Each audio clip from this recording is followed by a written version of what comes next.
கௌசல்ய கர்ப்பத்தை கலைக்க பெரிய அளவில் ஏதோ சூழ்ச்சி நடந்திருக்கு. நான் சாதாரணமா எடுத்துனது தப்பா போச்சு. இந்த கப்பல் கான்ட்ராக்ட் மட்டும் இல்ல, இனிமே நமக்கு எந்த கான்ட்ராக்டும் கிடைக்குமாங்கிறதும் சந்தேகம், நம்ம தொழில் பண்ணுவோமாங்கிறதும் சந்தேகம் தான். ஒரே பேமெண்டா ஹாட் கேஷா 1.25 கோடி ரூபாய கட்டிட்டாமா.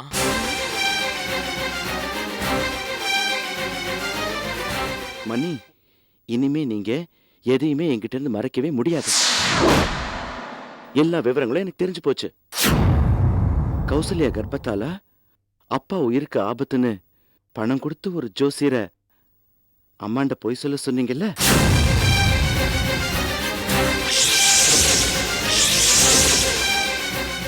உங்க 2 பேருக்கும் உண்டான இந்த பிரிவை நீங்க மேலும் மேலும் பெருசாக்கி ஒரேடியா உங்க அக்காவை வெறுத்து பழி வாங்குறது நல்லா இல்ல மாப்ள. என் அக்காவை அழிக்கிறது தான் என்னோட நோக்கமே. உனக்கு இஷ்டம் இருந்தா எனக்கு ஹெல்ப் பண்ணு, இல்லையா வாயை பொத்திண்டு வீட்டில் உட்கார். இப்படி அட்வைஸ் பண்றேங்கிற பேர்ல என் கழுத்தா இருக்காது. என்ன பண்ணணும்னு எனக்கு தெரியும்.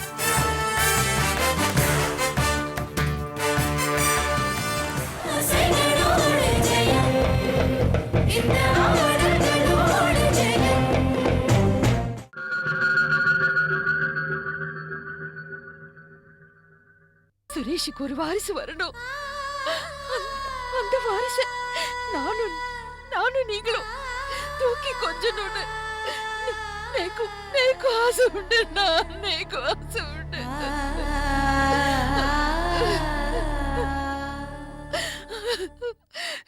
இங்க பாருங்க, சத்தியமா அந்த பாவ காரியத்தை நான் செய்யலன்னா என்ன நம்புங்க.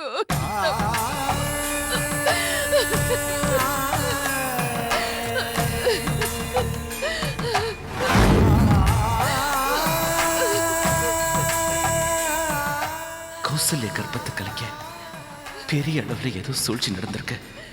நான் சாதாரணமா எடுத்துனது தப்பா போச்சு. இந்த பிரச்சனையை யார் ஆரம்பிச்சது, என்ன ஏதுன்னு முழுசா தெரிஞ்சுக்கணும்னு முதல்ல அந்த ஜோசியரை விசாரிக்கணும்.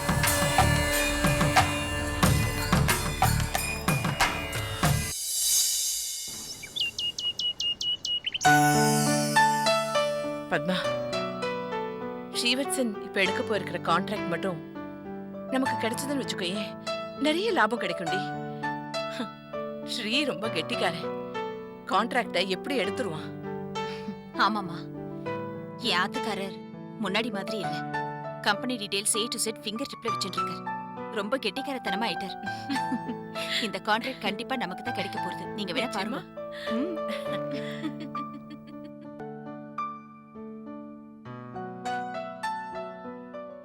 ஸ்ரீ, என்னடா ஆச்சு? கப்பல் கான்ட்ராக்ட எடுத்துட்டியா இல்லையா?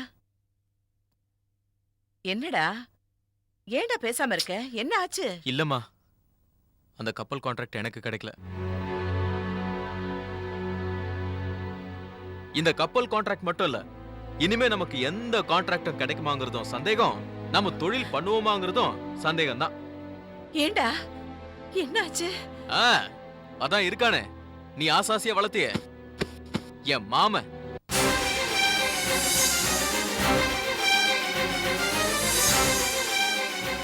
அவன் என்னடா பண்ணா? ஆமா, மிஞ்சி போனா அதிகபட்சம் 1 கோடி ரூபாய்க்கு எடுக்க வேண்டிய ஏலத்தை நமக்கு கிடைக்க கூடாதுங்கிற ஒரு கெட்ட எண்ணத்துல 1.25 கோடி ரூபாமா, 1.25 கோடி ரூபாய் கொடுத்து எடுத்தாருமா அந்த ஏலத்தை. மாமா சுதர்சன் மாமா. அதை விடுமா, வியாபாரத்துல வெற்றி தோல்விலாம் சகஜம். அதை பத்தி நான் ஃபீல் பண்ணல. அவ்வளவு பெரிய அமௌண்ட்டுக்கு மாமா என்ன பண்ண போறாருன்னு நான் யோசிச்சுட்டு இருந்தேன். அப்ப நம்ப மாட்டேமா? அதான் இருக்கானே உன்னோட சத்ரு சக்கரவர்த்தி, அவன் வந்தான். ஒரே பேமெண்டா ஹாட் கேஷா 1.25 கோடி ரூபாய கட்டிட்டாமா.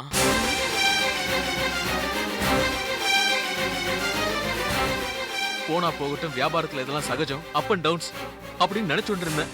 அவன் பணத்தை கட்டிட்டு நேரா என்னென்ன வந்தான். ஏண்டா, நீ ரங்கநாயகி பையன் தானே?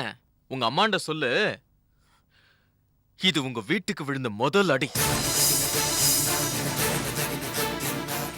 இனிமேல ஒவ்வொரு அடியா விழுந்துகிட்டே இருக்கும். கடைசி வரைக்கும் எழுந்துக்கவே முடியாது அப்படின்னு சொல்லிட்டா. அது போகட்டுமா, வெளியால், வேத்து மனுஷா, விரோதி, 1000 சொல்லட்டும். ஆனா இதெல்லாம் முடிஞ்ச பிறகு மாமா என் பக்கத்துல வந்தார். என்ன கேவலமா பார்த்து ஒரு சிரிப்பு சிரிச்சார் தெரியுமா? அப்படியே நான் நொடிக்கு போயிட்டேம்மா. நொடிக்கு போயிட்டேன்.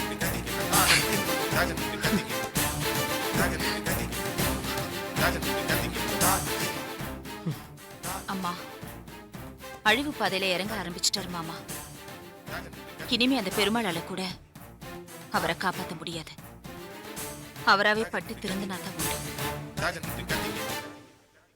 இல்லடி பத்மா, இது அப்படி விட்டுற முடியாது. நம்மள அந்த சக்கரவர்த்தி சுதர்சனை வச்சு அழிச்சிருவாங்கிற பயத்துல நான் சொல்லல.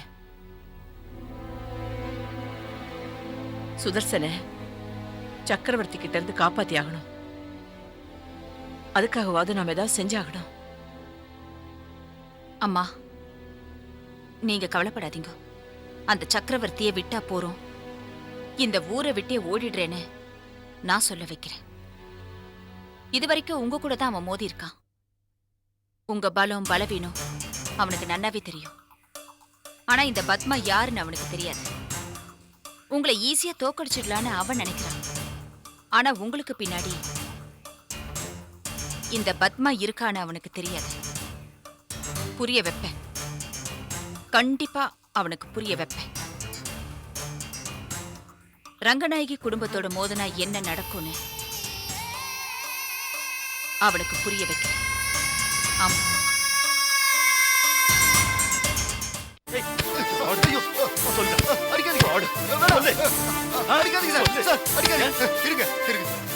பணம் கட்ட காமிச்சு பொய் சொல்லுன்னு சொன்னீங்க.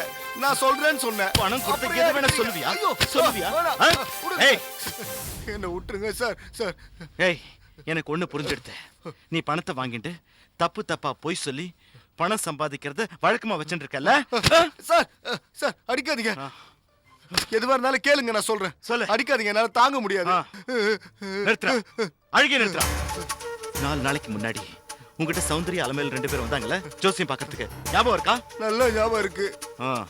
சௌந்தர்யமாவும் அவங்க மாமியாரும் வந்தாங்க. வந்தவங்க கிட்ட நீ என்ன சொன்ன? அது வந்து வந்தவங்க கிட்ட என்ன சொன்னேன்னு சொல்லு. அவங்க 2வது மருமகளோட வயித்துல வளர குழந்தையால அந்த அம்மாவோட கணவரோட உயிருக்கு ஆபத்து. என்ன தைரியம் இருந்தா சொல்லு. நான் சொல்லல, சௌந்தர்யா மேடம் தான் பணம் கொடுத்து அப்படி சொல்ல சொன்னாங்க. சொல்லிடுவியா? புத்தி இல்ல உனக்கு? ஆமா, நீங்க யாரு? நீங்க ஏன் நடிக்கிறீங்க? நானு பணத்தை வாங்கிக்கிட்டு பொய்யான தகவல் சொல்லி அனுப்பினே அலமேலு, அவங்களோட 2வது பையன். வாடவா, இனி இந்த மாதிரி யாருக்காவது ஜோசியம் சொன்ன உன் கோர்ட்டுக்கு இழுத்து உள்ள தள்ளி கம்பி என்ன வச்சிரு. புரியுதா?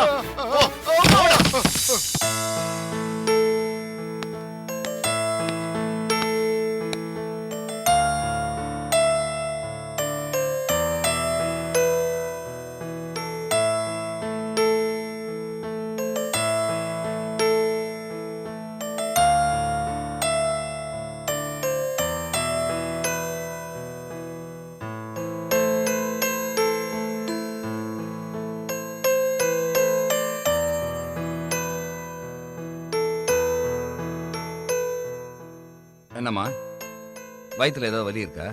இல்ல டாக்டர். ஆமா, காத்தால என்ன டிஃபன் சாப்பிட்ட? இட்லி சாப்பிட்டேன்.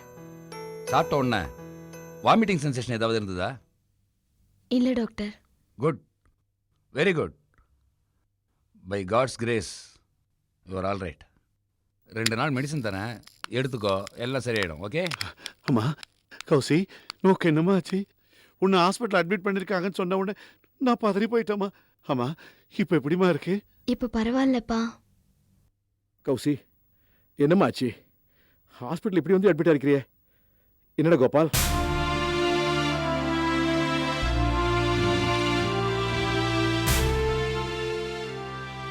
நடந்த உண்மையை சொன்னால் 2 பேரும் தாங்க மாட்டாங்க, அதிர்ச்சி ஆயிடுவாங்க. அது ஒன்றும் இல்லை ராஜா, சாதாரணமாக கர்ப்பிணி பொண்ணுங்களுக்கெல்லாம் இந்த மாதிரி சமயத்தில் சில பிரச்சனைகள்லாம் வருது, சகஜம்தான். கௌசிக்கு கொஞ்சம் ஜாஸ்தியாக வந்துருச்சு. சுரேஷ் அதை பார்த்து பயந்து அவளை இங்கே கொண்டு வந்து அட்மிட் பண்ணிட்டான். அது மட்டும் இல்லை, உங்களுக்கு வேற இன்ஃபர்மேஷன் கொடுத்து உங்கள் 2 பேரை வேற பயமுறுத்திட்டான். Now she is all right. அவளுக்கு ஒன்றுமே இல்லை.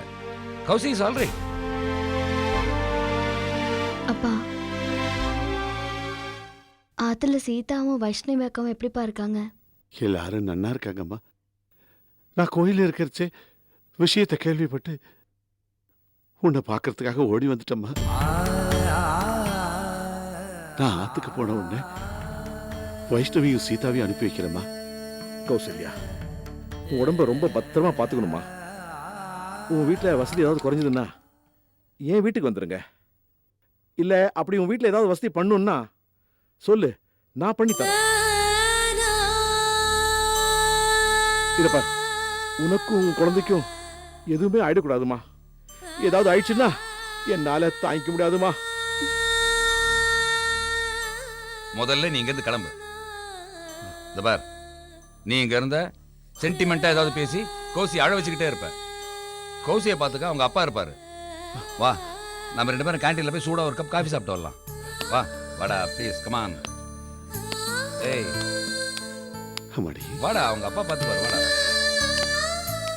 கௌசி, நோக்கு ஒன்றும் ஆகாதுப்பா, ஒன்றும் ஆகாது. Come on Raja, I need a coffee, come on. என்னடா கோபால், கௌசில வயிற்றுல வளர கருவை சஞ்சயோட கருவா நான் நினைக்கல, சஞ்சயாவே நினைக்கிறேன். சஞ்சய் எழுந்தானா இன்னொரு தடவை அவனை இழக்க விரும்பலப்பா. இந்த தடவை நான் சஞ்சய் எழுந்துட்டா இனிமே எனக்கு அவன் எப்பவும் கிடைக்காம போயிடுவான். எனக்கு என் சஞ்சய் வேணும்டா, ப்ளீஸ். கௌசில வயிற்றுல வளர கருவுக்கு எந்த ஆபத்து வராம நீ தான் பார்த்துக்கணும். ஒருவேளை ஆபத்து வந்துச்சுன்னா நீ என்ன உயிரோட பார்க்க மாட்டேன். டே ராஜா, என்கிட்ட சொல்லிட்டேல்ல, அப்புறம் ஏன்டா கவலைப்படுற? நான் பார்த்துக்கிறேன், வா கமான். என்ன சுரேஷ், வெளியே கிளம்பிட்டீங்களா? ஆமா, ஏன் கேக்குறீங்க? இல்ல, இன்னைக்கு ஆபீஸ் லீவ் ஆச்சே, எங்க போறீங்கன்னு தெரிஞ்சுக்கலான்னு கேட்டேன்.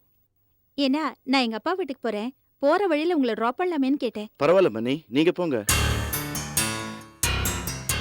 நீங்க அவசரமா போற மாதிரி தெரியுது. எதுக்கு உங்களுக்கு வீண் சிரமம்? இதுல என்ன இருக்கு சிரமம்? ஆமா, நீங்க எங்க போகணும்? ஜோசியர் வீட்டுக்கு.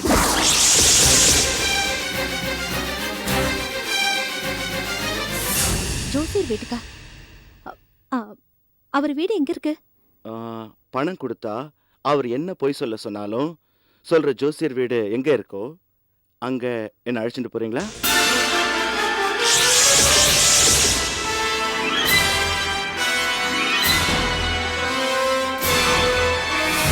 என்ன மணி, படபடன்னு வர்றதா? நான் ஃப்ரிட்ஜ்ல இருந்து ஐஸ் வாட்டர் கொண்டு வந்து தரட்டுமா? எனக்கு எதுக்கு படபடன்னு வரணும்? நான் என்ன தப்பு பண்ணேன்? மணி, இனிமே நீங்க எதையுமே என்கிட்ட இருந்து மறைக்கவே முடியாது. எல்லா விவரங்களும் எனக்கு தெரிஞ்சு போச்சு. கௌசல்யா கர்ப்பத்தால அப்பா உயிருக்கு ஆபத்துன்னு பணம் கொடுத்து ஒரு ஜோசியரை அம்மாண்ட பொய் சொல்ல சொன்னீங்கல்ல,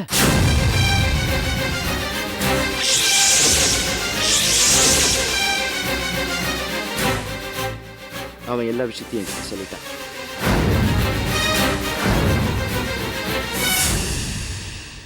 அவன் பேசினத நான் வீடியோ எடுத்து வச்சிருக்கேன்.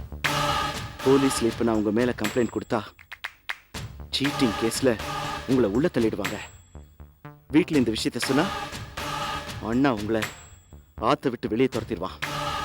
அதனால நான் இந்த விஷயத்த யார்கிட்டையும் சொல்ல போறதில்லை. நான் தான் உங்களை காட்டி கொடுக்கலையேன்னு தொடர்ந்து நீங்க இந்த மாதிரி நடந்தா நானும் வேற விதமா நடக்க வேண்டியிருக்கும்.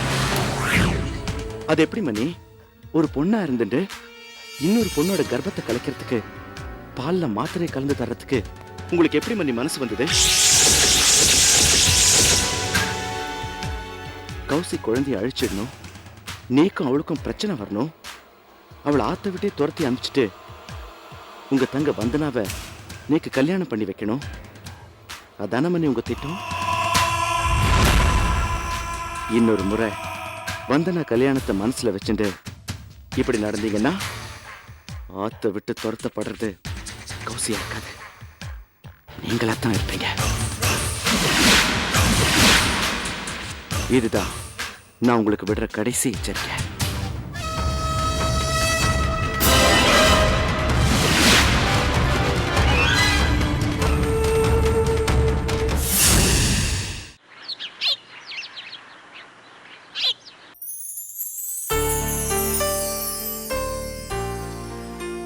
துளசி இந்த புடவை புடி. என்னங்க இதுல என்ன விசேஷம்? sweet. விசேஷமா? இன்னைக்கு மட்டும் இல்ல, இனிமே தினமும் நமக்கு விசேஷம் தான். தின விசேஷமா? அப்படி என்னங்க? ஆமா, ஒரு மிகப்பெரிய கான்ட்ராக்டை எடுத்திருக்கேன். அந்த கான்ட்ராக்டை எப்படியாவது எடுக்கணும்னு ஸ்ரீவத்சம் ஒத்த கால்ல நின்னா விடுவேனா?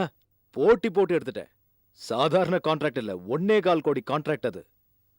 1.25 கோடி கான்ட்ராக்டா? அவ்வளவு பணத்துக்கு என்ன பண்ணுவீங்க? சக்கரவர்த்தி இருக்க பயமே. இந்த கான்ட்ராக்டை எடுத்து கொடுத்ததே எனக்கு சக்கரவர்த்தி தான். அதனாலதான் அந்த கான்ட்ராக்ட் எடுத்த சந்தோஷத்துல உனக்கு புடவை, அக்காவுக்கு புடவை, கிருஷ்ணாவுக்கு பொம்மை, ஸ்வீட்டு எல்லாமே வாங்கிட்டு வந்திருக்கேன். இனிமே நமக்கு எந்த பிரச்சனையும் கிடையாது.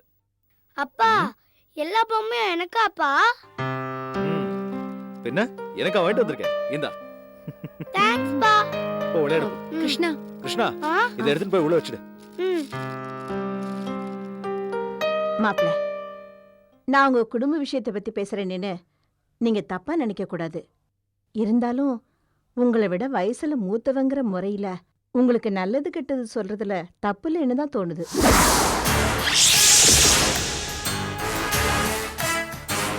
நீங்க உங்க அக்காவை ஏதோ ஒரு காரணத்துக்காக வேண்டான்னு சொல்லிட்டு வீட்டை விட்டு வந்துட்டீங்க. அதுவே நடந்திருக்க கூடாது, நடந்துடுச்சு, அதை விடுங்க. இப்ப வெளியில வந்ததுக்கு அப்புறமும் தேவையில்லாம உங்க அக்காவோடையும் அவங்க குடும்பத்தோடையும் எதுக்காக சண்டை போடுறீங்க? சில உறவுகளை வேண்டான்னு ஒரே நிமிஷத்துல தலைமொழிகிடலாம், அதுல தப்பு இல்ல. ஆனா ரத்த சம்பந்தமான உறவுகளை வேண்டான்னு ஒதுக்கிட முடியாது. உங்க 2 பேருக்கும் உண்டான இந்த பிரிவை நீங்க மேலும் மேலும் பெருசாக்கி ஒரேடியா உங்க அக்காவை வெறுத்து பழி வாங்குறது நல்லா இல்ல மாப்பிள்ள.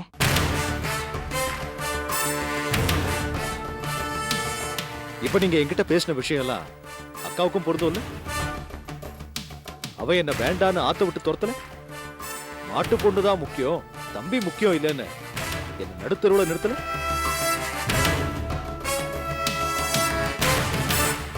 என்ன அடிக்கணும்னு நினைக்கிறவங்கள நான் அழிக்கணும்னு நினைக்கிறதுல என்ன தப்பு?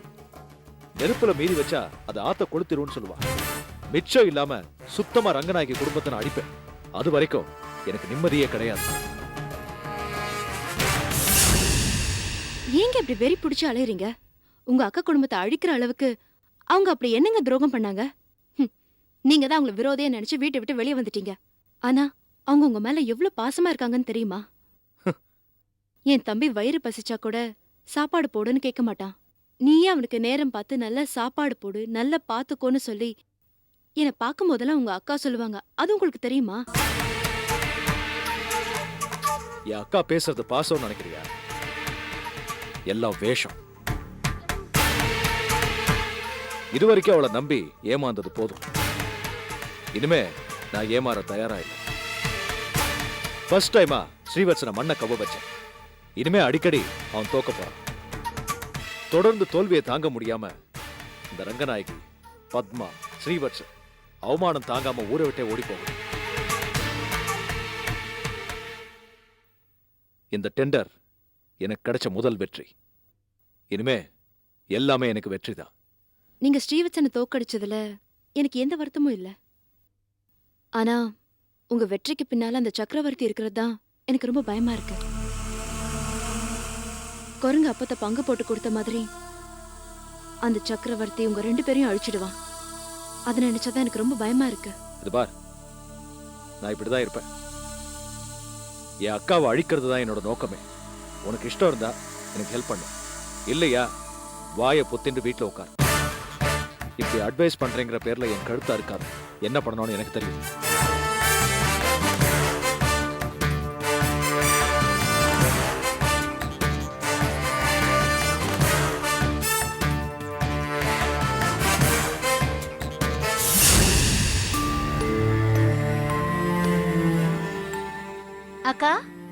அக்கா எப்பக்கா வந்த?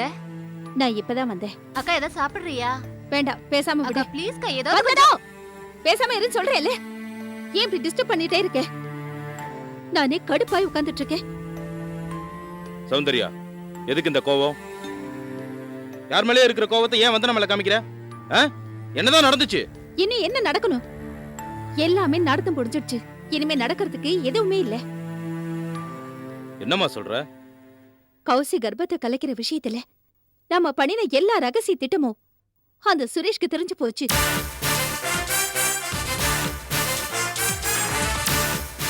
எப்படிமா?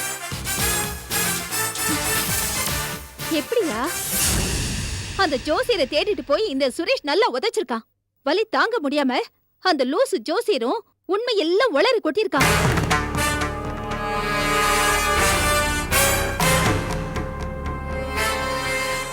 நீ இல்லவே இல்லைன்னு சொல்லி ஒரேடியா மறுத்துற வேண்டியதானே?